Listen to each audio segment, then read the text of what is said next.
زلزلہ ایک انتہائی طاقتور فزیکل طاقت ہے۔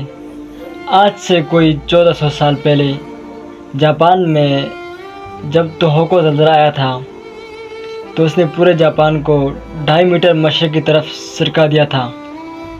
جی ہاں، پورے ملک ہی سرک گیا تھا۔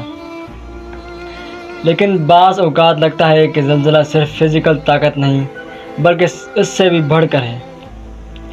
مثال کے طور پر جاپان کی میٹرولوجیکل ایجنسی نے ہوکائیڈو زلزلے کی رپورٹ میں لکھا تھا کہ اس کا آغاز زمین سے رونے اور چیخنے کی آوازوں کے ساتھ ہوا تھا۔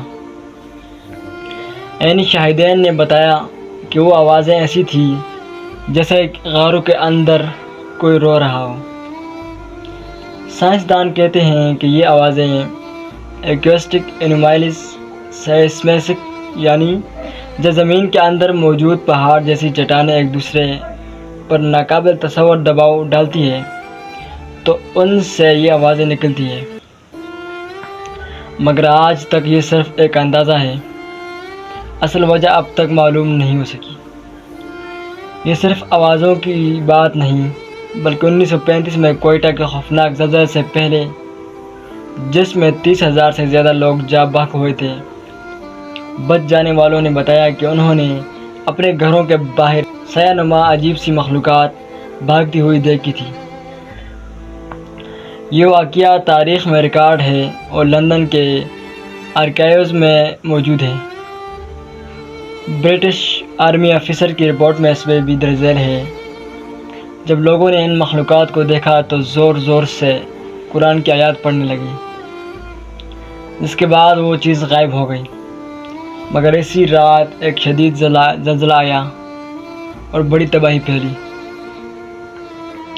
زلزلہ دراصل ایک طاقتور فزیکل آفت سے بڑھ کر ایک طرح کی وارننگ بھی ہے،